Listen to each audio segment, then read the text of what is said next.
Aujourd'hui, je voudrais vous parler d'une situation très fréquente dans les familles. Un parent dit non et l'autre dit oui.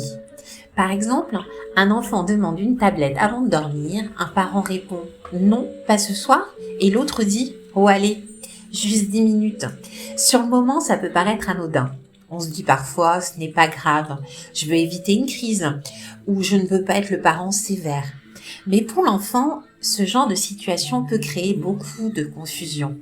Un enfant a besoin de repères clairs, il a besoin de comprendre qu'est-ce qui est autorisé, qu'est-ce qui ne l'est pas, et surtout est-ce que les adultes autour de lui tiennent le même cadre. Quand un parent dit non et que l'autre dit oui, l'enfant peut vite comprendre qu'il suffit d'aller demander à l'autre parent pour obtenir ce qu'il veut. Ce n'est pas de la manipulation méchante, c'est simplement un enfant qui teste le cadre parce qu'il cherche où sont les limites. Mais à long terme, cela peut créer plusieurs choses. D'abord, l'enfant peut devenir plus insistant. Il négocie davantage, il recommence, il compare les parents. Ensuite, cela peut créer des tensions entre les adultes.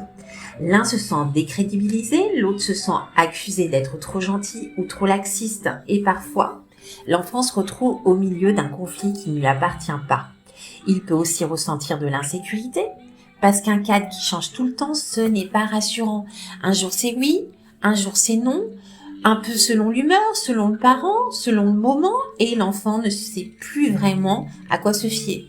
L'objectif n'est pas que les deux parents soient toujours d'accord. Ce n'est pas réaliste. Mais l'idéal, c'est d'éviter de se contredire devant l'enfant.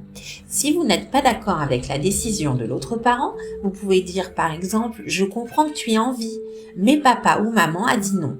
Donc on garde cette décision pour aujourd'hui. » Et ensuite, vous en reparlez entre adultes, plus tard, au calme. Vous pouvez aussi mettre en place une règle simple. Quand un parent a donné une réponse, l'autre évite de la changer devant l'enfant. Sauf bien sûr si la décision met l'enfant en danger ou si elle est vraiment injuste. Autre conseil, définissez quelques règles importantes ensemble. Par exemple, les écrans, le coucher, les devoirs, les repas ou les sorties, les punitions, les conséquences. Pas besoin d'avoir 50 règles. Quelques règles claires, expliquées et répétées suffisent souvent. Et si vous vous trompez, ce n'est pas grave, vous pouvez réparer, dire à votre enfant « Tout à l'heure, on n'a pas été clairs tous les deux, la règle maintenant, c'est celle-ci. » Ça montre à l'enfant que les adultes peuvent discuter, s'ajuster, mais garder un cadre sécurisant. Dire non, ce n'est pas être méchant. Dire non, c'est parfois protéger, guider, rassurer. Et quand les parents arrivent à être cohérents, l'enfant se sent plus en sécurité, même s'il râle sur le moment. Parce qu'un enfant n'a pas seulement besoin d'amour, il a aussi besoin d'un cadre stable, de limites claires et d'adultes qui avancent dans la même direction.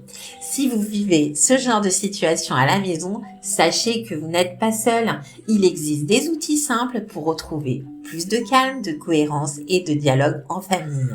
Et si cette vidéo vous a plu, que vous souhaitez recevoir plus d'outils, de conseils, de repères autour de la parentalité, je vous invite à vous abonner à la chaîne.